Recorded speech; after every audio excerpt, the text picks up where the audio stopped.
सभी प्यारे दोस्तों का स्वागत है सार्थक कोचिंग क्लासेस में। जैसा कि आप सभी प्यारे साथियों को पता है, हमारे उत्तर प्रदेश पुलिस कांस्टेबल 2024 की भर्तियों के लिए हमने एकलव्य सीरीज स्टार्ट की थी, जिसमें हमने काफी सारे टॉपिक, काफी सारी क्लासेस कवर कर ली हैं। यदि आपने इससे पहले की क्लासेस नहीं देखी तो उनको अवश्य देख लें।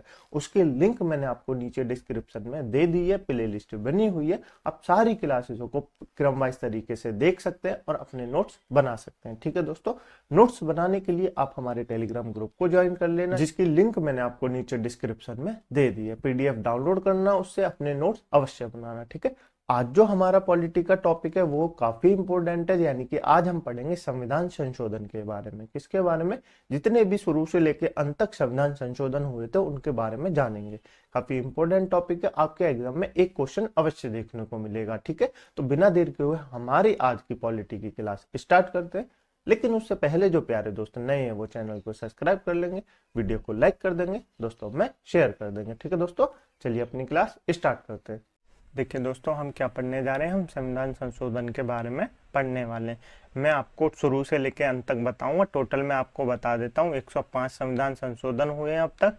कितने हुए हैं? 2021 तक अब तक 105 संविधान संशोधन हुए हैं। ठीक है, तो आप ये याद रखेंगे।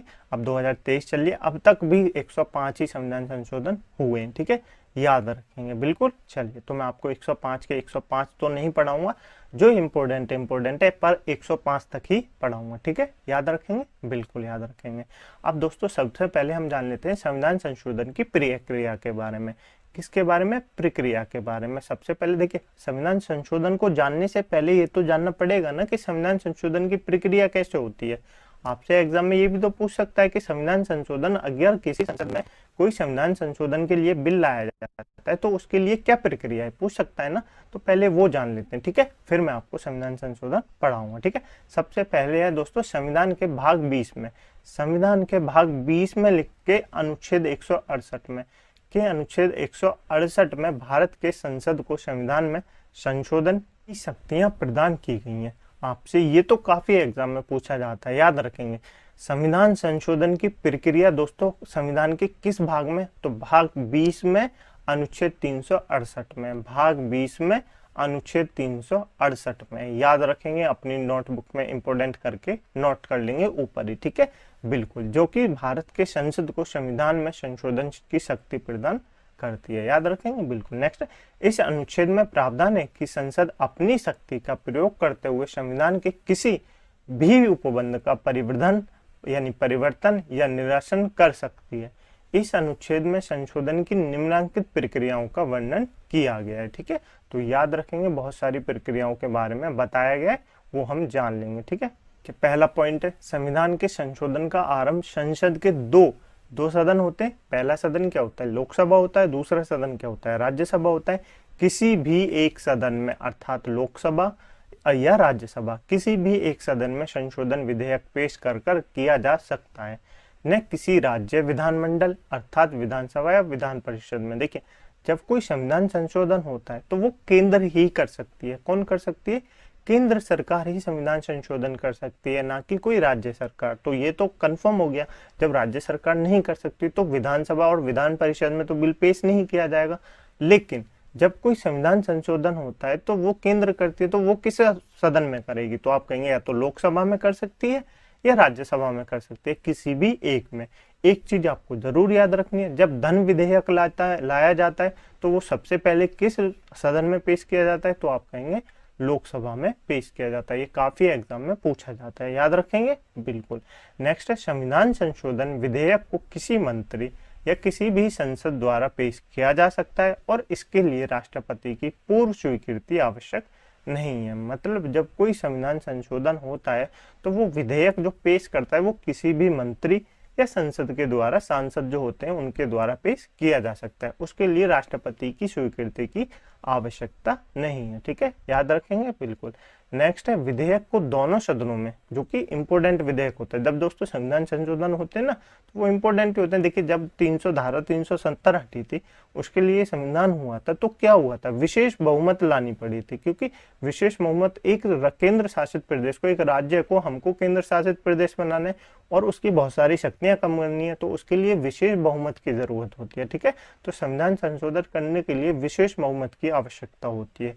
2/3 अथवा 66% से पारित करना अनिवार्य है। देखिए 100 व्यक्ति हैं क्या दोस्तों, 100 व्यक्ति हैं, और 100 का 2/3 कितना होता है, तो आप कहेंगे लगभग 66% के समथिंग होगा, लगभग 66% के समथिंग होगा। तो इतने लोगों की आवश्यकता है उस विशेष बहुमत के लिए। ठीक है, देखिए जब अटल बिहारी वाजपेयी जी की सरकार थी ना, तो उस समय उनके पास विशेष बहुमत नहीं थी, क्योंकि उनकी जो सरकार बनी थी वो काफी जो दल होते हैं उनके मेल से बनी थी, तो वो कम संविधान संशोधन कर पाए।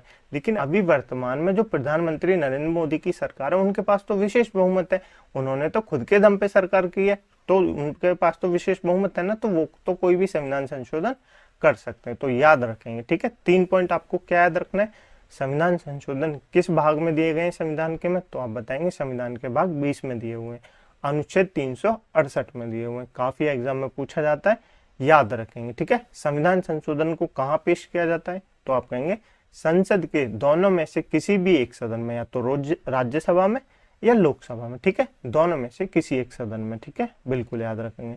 संशोधन को पेश कौन करता है संविधान संशोधन को, तो आप कहेंगे किसी मंत्री या किसी सांसद के द्वारा पेश किया जाता है। ठीक है, और इसके लिए राष्ट्रपति की अनुमति की जरूरत नहीं है।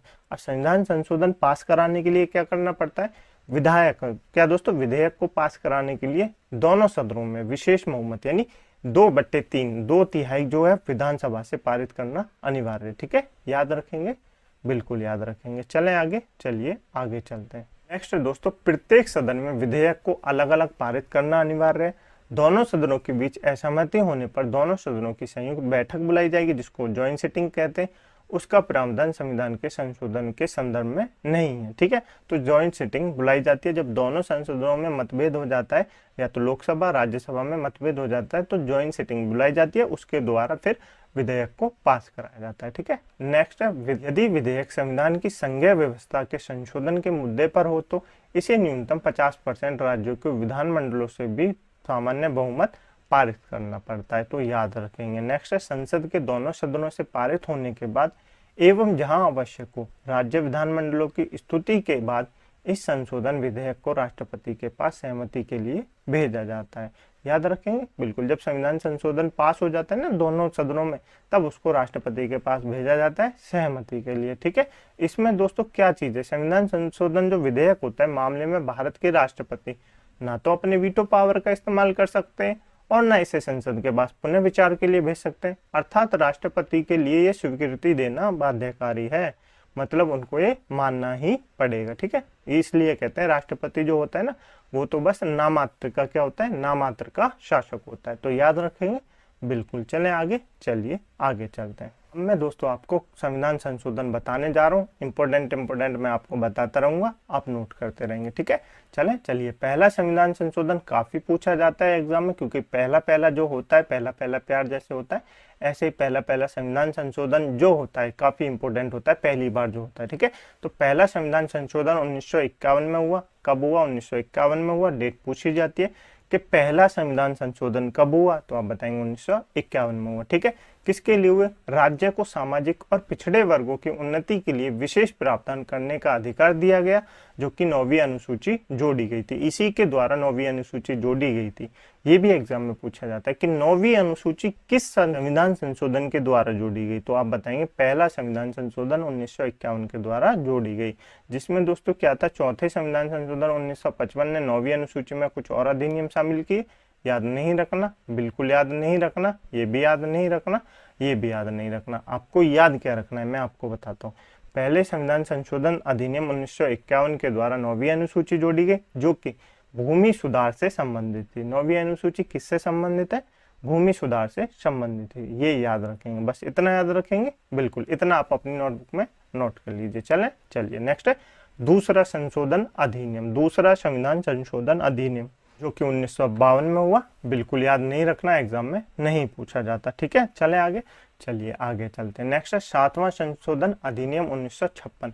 ये पूछा जाता है। ठीक है, 2 या 2 से अधिक राज्यों के लिए एक सामान्य उच्च न्यायालय रखने का प्रावधान पेश किया गया। किसके द्वारा? 7वें संशोधन अधिनियम 1956 के द्वारा। जैसे हरियाणा और पंजाब के लिए एक ही हाई कोर्ट है, और वो कौन सा है? Chandigarh high court. ठीक है, तो इसीलिए जो 7वां संविधान संशोधन अधिनियम 1956 है, इसी के द्वारा ये प्रावधान लाया गया था। ठीक है, बस इतना याद रखेंगे। नेक्स्ट है 9वां संविधान संशोधन। काफी एग्जाम में पूछा जाता है। 1960 में हुआ था। पाकिस्तान के साथ एक समझौते के परिणाम स्वरूप भारतीय क्षेत्र में समायोजन, जो भारत पाक समझौता 1958 में हुआ था। ठीक है, बेरुबारी संघ, जो कि पश्चिम बंगाल के भारतीय क्षेत्र को पाकिस्तान को सौंपा गया था। बस इतना याद नहीं रखना, इतना याद रखना 9वां संविधान संशोधन अधिनियम कब हुआ? तो आप बताएंगे 1960 में हुआ। ठीक है, नेक्स्ट है 10वां संशोधन अधिनियम 1961। काफी एग्जाम में पूछा जाता है। 10वां संशोधन अधिनियम 1961 दादर नागर हवेली को केंद्र शासित प्रदेश के रूप में भारतीय संघ में शामिल किया गया। ठीक है, पहले केंद्र शासित प्रदेश नहीं थे, तब दादर नागर हवेली को 10वें संशोधन अधिनियम 1961 के द्वारा शामिल किया गया केंद्र शासित प्रदेश के रूप में। याद रखेंगे, बिल्कुल याद रखेंगे। चलें आगे। चलिए आगे चलते हैं। नेक्स्ट है 12वां संविधान संशोधन अधिनियम। 12वें संविधान, देखिए 10वें के दादर नागर हवेली और 12वें संविधान संशोधन द्वारा गोवा दमन द्वीप को केंद्र शासित प्रदेश के रूप में शामिल किया। तो याद रखेंगे, बिल्कुल ये पूछे जाते हैं। ठीक है, नेक्स्ट 13वां संविधान संशोधन। काफी पूछा जाता है, स्टार बना लेंगे। जो कि किससे संबंधित है? नागालैंड के गठन से संबंधित है। किससे संबंधित है? नागालैंड के गठन से संबंधित है। ठीक है, ये याद रखेंगे। नेक्स्ट है 14वां संविधान संशोधन। याद नहीं रखना, थोड़ा सा याद रख लेंगे। कब हुआ? 1962 में हुआ। पुदुचेरी को भारतीय संघ में शामिल किया गया और केंद्र शासित प्रदेश हिमाचल प्रदेश, मणिपुर, त्रिपुरा, गोवा, दमन और दीप और पुदुचेरी को विधायिका और मंत्री परिषद प्रदान की गई। तो आपको याद नहीं रखना, बस इतना याद रखना है। 14वां संविधान संशोधन अधिनियम कब हुआ? तो आप बताएंगे 1962 में हुआ। कब हुआ? 1962 में हुआ। ठीक है, नेक्स्ट चलिए। नेक्स्ट है 19वां संविधान संशोधन। 19वां संविधान संशोधन अधिनियम कब हुआ? तो आप बताएंगे 1966 में हुआ। कब हुआ? 1966 में हुआ। ठीक है, चुनावी न्यायाधिकरणों की व्यवस्था समाप्त कर दी गई और उच्च न्यायालयों को चुनावी याचिका सुनने की शक्ति दी गई। याद नहीं रखना, बस तारीख याद रखेंगे। 19वां संविधान संशोधन अधिनियम कब हुआ? तो आप बताएंगे 1966 में हुआ। कब हुआ? 1966 में हुआ। ठीक है, चलें आगे। चलिए नेक्स्ट है 21वां संविधान संशोधन। काफी इंपोर्टेंट है, स्टार बना लेंगे, नोट कर लेंगे। ठीक है, 21वां संविधान संशोधन अधिनियम 1967। कब हुआ? 1967 में हुआ, जिसके द्वारा सिंधी भाषा को भारतीय संविधान की 8वीं अनुसूची में शामिल किया गया। ठीक है, पहले कितनी भाषाएं थी? तो आप कहेंगे 14 भाषाएं थी। कितनी भाषाएं थी? 14 भाषाएं थी। ठीक है, 8वीं अनुसूची में। तो याद रखेंगे, पहले अनुसूचियां कितनी थी? तो 8 ही अनुसूची थी। ठीक है, फिर बाद में और जोड़ी, जैसे 9वीं अनुसूची जोड़ी पहले संविधान संशोधन 1951 के द्वारा। ये याद होगा आपको। ठीक है, चलिए नेक्स्ट 24वां संविधान संशोधन अधिनियम 1971। याद नहीं रखना, ज्यादा नहीं पूछा जाता। ठीक है, 25वां संविधान संशोधन अधिनियम 1971। संपत्ति, बिल्कुल याद रखेंगे, संपत्ति का मौलिक अधिकार कम कर दिया गया। ये एग्जाम में पूछा जाता है, संपत्ति का मौलिक अधिकार कब कम किया गया? तो आप कहेंगे 25वें संविधान संशोधन अधिनियम 1971 के द्वारा। ठीक है, नेक्स्ट है 26वां संशोधन अधिनियम 1971। इसके द्वारा क्या हुआ? रियासत के पूर्व शासकों के प्रिव्य पर्स और विशेष अधिकार समाप्त कर दिए गए। एग्जाम में नहीं पूछा जाता, याद नहीं रखेंगे। ठीक है, 31वां संविधान संशोधन अधिनियम 1972। बिल्कुल याद रखेंगे, पूछा जाता है। ठीक है, स्टार बना लेंगे। 31वां संशोधन अधिनियम 1972 कब हुआ? तो आप बताएंगे लोकसभा सीट 525 से बढ़ाकर 545 कर दी गई। किस संविधान संशोधन के द्वारा? 31वें संशोधन अधिनियम 1972 के द्वारा लोकसभा की सीटें 525 से बढ़ाकर 545 कर दी। याद रखेंगे, बिल्कुल। चलें आगे। चलिए आगे चलते हैं। नेक्स्ट है 35वां संविधान संशोधन अधिनियम 1974। 35वें संविधान संशोधन अधिनियम द्वारा क्या हुआ? ट्रिपल स्टार बना लेंगे, एग्जाम में पूछा जाता है, काफी इंपोर्टेंट। सिक्किम का संरक्षित राज्य का दर्जा समाप्त कर दिया गया और सिक्किम को भारत के सहयोगी राज्य के रूप में शामिल किया गया। 35वें संविधान संशोधन के द्वारा सिक्किम को सहयोगी राज्य के रूप में दर्जा मिला, लेकिन 36वें संविधान संशोधन अधिनियम 1975 के द्वारा सिक्किम को भारत का पूर्ण राज्य बनाया गया। किस अधिनियम के द्वारा सिक्किम को पूर्ण राज्य बनाया गया? पूछा जाता है, तो आप बताएंगे 36वें संशोधन अधिनियम 1975 के द्वारा। क्या दोस्तों, 36वें संशोधन अधिनियम 1975 के द्वारा। ठीक है। नेक्स्ट 40वां संशोधन अधिनियम, काफी पूछा जाता है, याद रखेंगे। संसद को समय समय पर भारत के क्षेत्रीय, जल, महाद्वीप या नहीं पूछा जाता, याद नहीं रखेंगे। ठीक है, चलें आगे। चलिए नेक्स्ट है 42वां संशोधन, 5 स्टार बना लेंगे, काफी एग्जाम में पूछा जाता है, इससे तो संबंधित बहुत सारे क्वेश्चन पूछे जाते हैं, मैं अभी आपको बताऊंगा। ठीक है, कब हुआ, सबसे पहले तो ये याद रखना है, 42वां संशोधन अधिनियम 1976। 42वां संविधान संशोधन 1976 कब हुआ, 1976 में हुआ, याद रखेंगे बिल्कुल। देखिए 42वें संविधान संशोधन अधिनियम को क्या कहा जाता है, पहले आप ये बताएंगे तो आप कहेंगे लघु संविधान भी कहा जाता है। क्या कहा जाता है, लघु संविधान भी कहा जाता है, ये मैं आपको पहले ही बता चुका हूँ। ठीक है, ये याद रखेंगे, मिनी कॉन्स्टिट्यूशन भी कहा जाता है। 42वें संविधान संशोधन अधिनियम 1976 भारतीय संविधान के सबसे महत्वपूर्ण संशोधनों में से एक है। इसे तत्कालिक इंदिरा गांधी की अध्यक्षता वाली भारतीय राष्ट्रीय कांग्रेस द्वारा अधिनियमित किया गया था।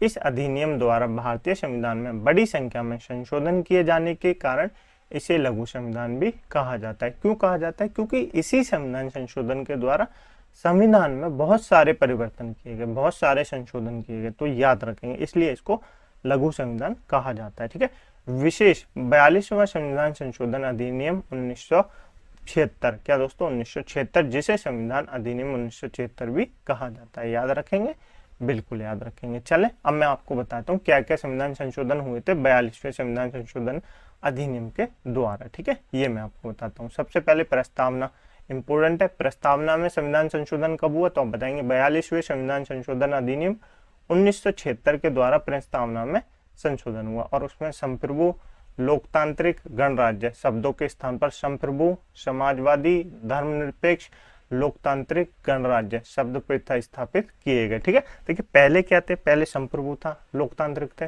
गणराज्य थे।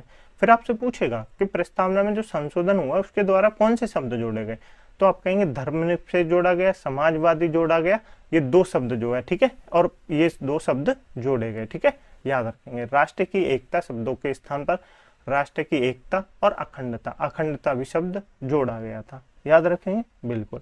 नेक्स्ट है 7वीं अनुसूची, जो 42वें संविधान संशोधन 1976 के द्वारा जोड़ी गई, जिसमें 5 विषयों को राज्य सूची से निकाल के समवर्ती सूची में डाल दिया गया। कौन कौन से विषय थे, शिक्षा थी, जंगल था, बांट एवं माप थे, जंगली जानवरों और पक्षियों का संरक्षण था, और न्याय का प्रशासन था। ठीक है, तो याद रखेंगे बिल्कुल, याद रखेंगे बिल्कुल।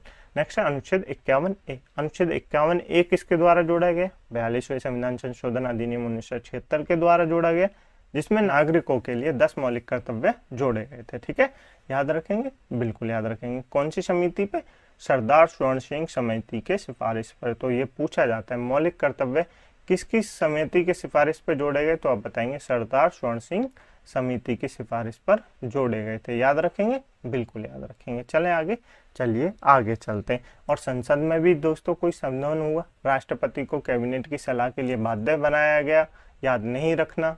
कानून और व्यवस्था के परस्पर, ये याद नहीं रखना, संसद वाले ये नहीं पूछा जाता। हाई कोर्ट वाला याद रखेंगे, हाई कोर्ट की न्यायिक स्थितियां उच्च न्यायालयों की न्यायिक समीक्षा शक्ति को कम कर दिया गया।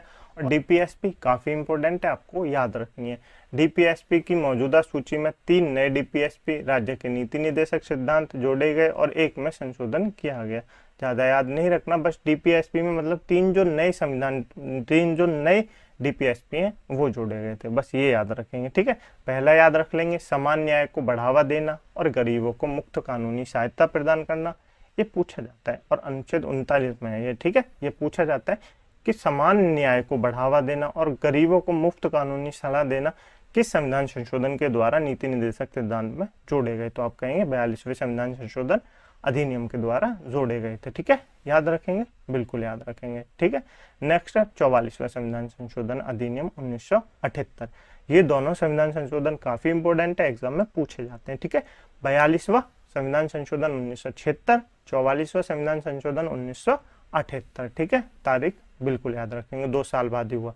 जैसे ऐसे याद रख लेंगे, जैसे 42वां संविधान संशोधन 1976 में हुआ तो उसके 2 साल बाद, और 2 जोड़ देंगे किसमें, 42 में, तो 44वां संविधान संशोधन अधिनियम 1978। ठीक है, बिल्कुल। 44वां संविधान संशोधन एक अधिनियम है जिसे वर्ष 1978 में 45वें संशोधन विधेयक द्वारा संविधान में पेश किया गया था। 1976 में पेश किया गया था। 42वें संविधान संशोधन अधिनियम की शुरुआत के साथ ऐसे कई प्रावधान थे जिन्हें नागरिकों की इच्छा के विरुद्ध संशोधित किया गया था, इसीलिए उन्हें उलट दिया गया। परिवर्तन और राष्ट्र के हितों की रक्षा के लिए 44वें संशोधन अधिनियम को क्रियान्वित किया गया। अब मैं आपको बताऊं क्यों किया गया। देखिए, 44वां संशोधन अधिनियम 1978 इसलिए किया गया, जो 42वां संविधान संशोधन 1976 था ना, उसमें कुछ कमियां थी, तो उनको बदलने के लिए इसका अधिनियम किया गया। ठीक है, याद रखेंगे, ज्यादा लोड नहीं लेना। ठीक है, इसके द्वारा क्या क्या किया गया वो जान लेते हैं। 44वें संविधान संशोधन ने क्या क्या परिवर्तन किए वो जान लेते हैं। ठीक है, पहला, संविधान की मूल संरचना में कोई बदलाव केवल तभी किया जा सकता है जब उन्हें भारत के लोगों द्वारा जनमत संग्रह में बहुमत से अनुमोदित किया गया जाता है, जिसमें कम से कम 91% मतदाताओं ने भाग लिया था। इसे सुनिश्चित करने के लिए अनुच्छेद 368 में संशोधन किया जा रहा है। याद नहीं रखना, ज्यादा इंपॉर्टेंट नहीं है। नेक्स्ट है 1978 के 44वें संविधान संशोधन अधिनियम ने 42वें संशोधन अधिनियम द्वारा किए गए प्रावधानों को उलट दिया, जिसने सरकार को अनुच्छेद 368 द्वारा अपनी इच्छा अनुसार संविधान में संशोधन करने की अनुमति दी थी। इसवें संशोधन अधिनियम ने सरकार की इस अनुचित शक्ति को समाप्त कर दिया है। ठीक है, ये याद रखना है, काफी एग्जाम में पूछा जाता है। 44वें संविधान संशोधन अधिनियम द्वारा ये याद रखना है, बाकी इसमें ज्यादा याद नहीं रखना। संपत्ति के अधिकार को मौलिक अधिकार, जो कि अनुच्छेद 31 के में था, की सूची से हटाकर कहाँ डाल दिया, अनुच्छेद 300A में डाल दिया। कहाँ डाल दिया, अनुच्छेद 300A में डाल दिया।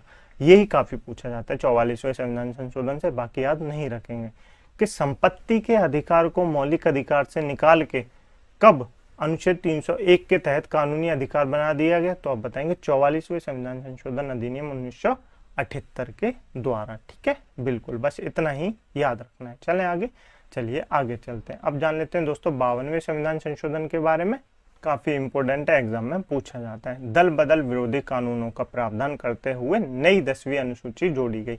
9वीं कब जोड़ी गई, तो आप बताएंगे पहले संविधान संशोधन अधिनियम 1951 के द्वारा। 10वीं अनुसूची कब जोड़ी गई, 52वें संविधान संशोधन अधिनियम 1985 के द्वारा। कौन सी तारीख को हुआ, काफी इंपोर्टेंट है दोस्तों, स्टार बना लेंगे आप, ट्रिपल स्टार। ठीक है, ये पूछा जाता है कि 10वीं अनुसूची में दल बदल विरोधी कानून किस संविधान संशोधन के द्वारा जोड़े गए, तो आप बताएंगे 52वें संविधान संशोधन अधिनियम 1985 के द्वारा जोड़े गए। ठीक है, बिल्कुल। नेक्स्ट है 61वां संविधान संशोधन अधिनियम, काफी पूछा जाता है, ट्रिपल स्टार बना लेंगे। ठीक है, कब हुआ, तो आप बताएंगे 1989 में हुआ। कब हुआ, 1989 में हुआ। ठीक है, लोकसभा और विधानसभा दोनों चुनावों के लिए मतदान की आयु 21 से घटाकर 18 वर्ष कर दी। कब कर दी, 21 से घटाकर 18 वर्ष कर दी। किसके समय कर दी, जब राजीव गांधी की सरकार थी। किसकी सरकार थी, राजीव गांधी की सरकार थी, उसके समय संविधान संशोधन हुआ था। ठीक है, तो कब हुआ, 61वां संविधान संशोधन अधिनियम 1989 के द्वारा मतदान की आयु 21 से घटाकर कितनी कर दी, तो आप कहेंगे 18 वर्ष कर दी। कितनी कर दी, 18 वर्ष कर दी, ये पूछा जाता है। ठीक है, नेक्स्ट है 65वां संविधान संशोधन, याद नहीं रखेंगे। 69वां संविधान संशोधन काफी पूछा जाता है, याद रखेंगे। कब हुआ, 1951 में हुआ, स्टार बना लेंगे।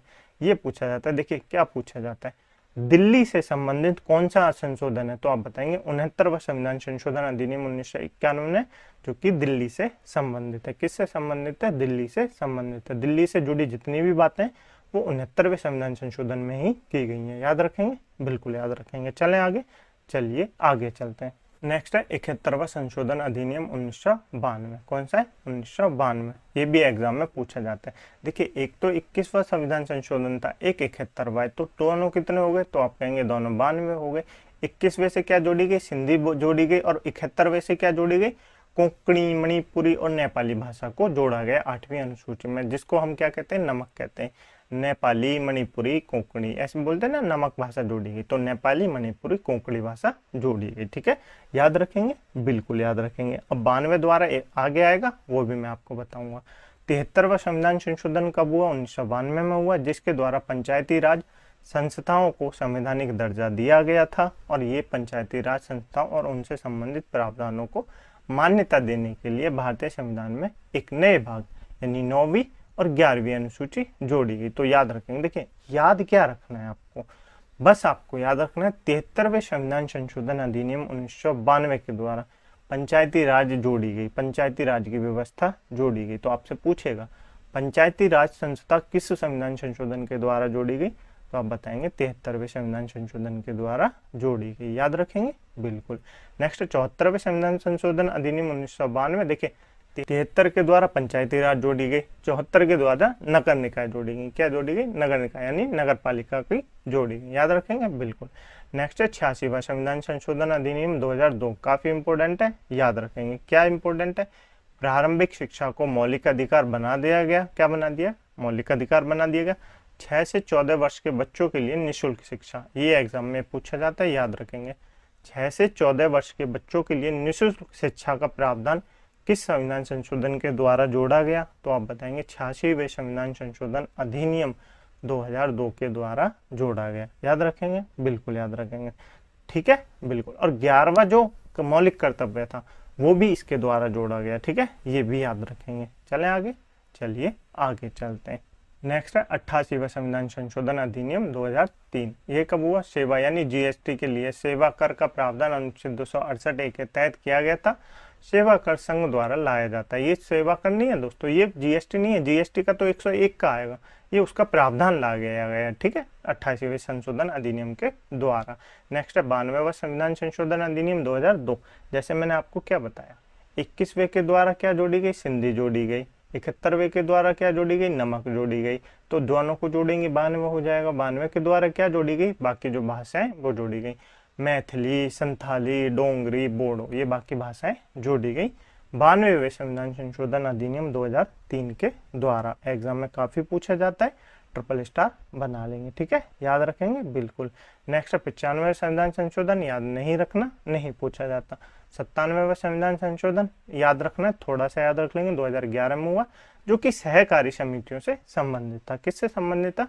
सहकारी समितियों से संबंधित था, बस इतना याद रखेंगे, ठीक है। चलें आगे, चलिए आगे चलते हैं। अब जान लेते हैं 100वें संविधान संशोधन के बारे में, काफी एग्जाम में पूछा जाता है, स्टार बनवा लेंगे, ठीक है। 2015 में हुआ। भारत और बांग्लादेश के बीच सीमा समझौता 1974 को आगे बढ़ाने के लिए बांग्लादेश के साथ कुछ परिवर्ती क्षेत्रों के आदान प्रदान का उल्लेख किया गया। बाकी इसमें ज्यादा कुछ नहीं है, बस इतना याद रखेंगे, 3 बीघा कॉरिडोर। क्या दोस्तों? 3 बीघा कॉरिडोर कैसे हैं? इसको क्या कहते हैं? 3 बीघा कॉरिडोर कहते हैं। ये किस संविधान संशोधन के हुआ? तो आप बताएंगे 100वां संविधान संशोधन अधिनियम 2015 के द्वारा भारत और बांग्लादेश के बीच हुआ, ठीक है, याद रखेंगे बिल्कुल। नेक्स्ट है 101, काफी एग्जाम में पूछा जाता है, ठीक है, बिल्कुल याद रखेंगे। 101वां संशोधन अधिनियम 2016 के द्वारा वस्तु एवं सेवा कर, जिसको जीएसटी कर कहा जाता है, उसको लागू किया गया था, ठीक है, याद। 102वां संविधान संशोधन अधिनियम 2018, राष्ट्रीय पिछड़ा वर्ग आयोग को संवैधानिक दर्जा प्रदान किया गया। ज्यादा इंपोर्टेंट नहीं है, बस थोड़ा सा याद रख लेंगे। 103वां संविधान संशोधन अधिनियम 2019, जिसके द्वारा दोस्तों क्या दोस्तों देखिए पढ़िए, अनुच्छेद 51 के खंड 4 और 5 में उल्लेखित वर्गों के अलावा अन्य वर्गों को नागरिक आर्थिक रूप से कमजोर वर्ग, ठीक है, ईडब्ल्यूएस, इसको कहते हैं ईडब्ल्यूएस, यानी economic weaker section, economics weaker section का संविधान संशोधन 103 के द्वारा उनको जोड़ा गया। 10% इनको आरक्षण दिया गया था, याद रखेंगे बिल्कुल, याद रखेंगे। चलें आगे, चलिए आगे चलते हैं। अब 2 संविधान संशोधन और बचे हैं, उनके बारे में पढ़ लेते हैं, फिर अपनी क्लास को समाप्त करते हैं, ठीक है। 104वां संविधान संशोधन अधिनियम 2020 में हुआ, जो कि याद बिल्कुल नहीं रखना, ठीक है। और 105वां याद रख लेंगे, थोड़ा सा एग्जाम में पूछा जाता है क्योंकि ये नया संविधान संशोधन है, ठीक है। तो 105वें संविधान संशोधन 2021 के द्वारा यह कहा गया कि राष्ट्रीय पिछड़ा वर्ग आयोग की शक्तियां और जिम्मेदारियां स्वतंत्र राज्य सूचियों पर लागू नहीं होती, ठीक है। आपको क्लियर हुई संविधान संशोधन 105, जो इम्पोर्टेंट थे मैंने आपको बता दिए। मुझे उम्मीद है आपने इनको नोट कर लिया होगा अपनी नोटबुक में, और नहीं किया हो तो आप इस क्लास की पीडीएफ डाउनलोड करके नोट कर लेना, ठीक है। मुझे उम्मीद है दोस्तों आपको क्लास अच्छी लगी होगी। यदि आपको क्लास अच्छी लगी है तो वीडियो को लाइक कर दें, दोस्तों में शेयर कर दें, चैनल को सब्सक्राइब जरूर कर लें। इस क्लास की पीडीएफ डाउनलोड करने के लिए आप हमारे टेलीग्राम ग्रुप को ज्वाइन कर सकते हैं, जिसकी लिंक मैंने आपको नीचे डिस्क्रिप्शन में दे दिया। वहाँ जाके आप हमारे टेलीग्राम ग्रुप को ज्वाइन कर सकते हैं। यदि लिंक नहीं ओपन होती तो टेलीग्राम पे जाना, वहाँ पे सार्थक कोचिंग क्लासेस सर्च करना तो आपको हमारा ग्रुप मिल जाएगा, ठीक है। वहाँ जाके आप इस क्लास की पीडीएफ डाउनलोड करना और फिर नोट्स बनाना, नोट्सों को बार बार रिवाइज करना। इन चैप्टर से क्वेश्चन काफ़ी एग्जाम में पूछे जाते हैं, ठीक है। तो चलिए मिलते हैं अगली क्लास में एक नए चैप्टर के साथ। तब तक के लिए अपनी पुरानी क्लासों का रिवीजन अवश्य करते रहें, पढ़ाई अवश्य करते रहें, ठीक है। चलिए मिलते हैं अगली क्लास में एक नए चैप्टर के साथ। तब तक के लिए अपना ध्यान रखिएगा। जय हिंद, जय भारत।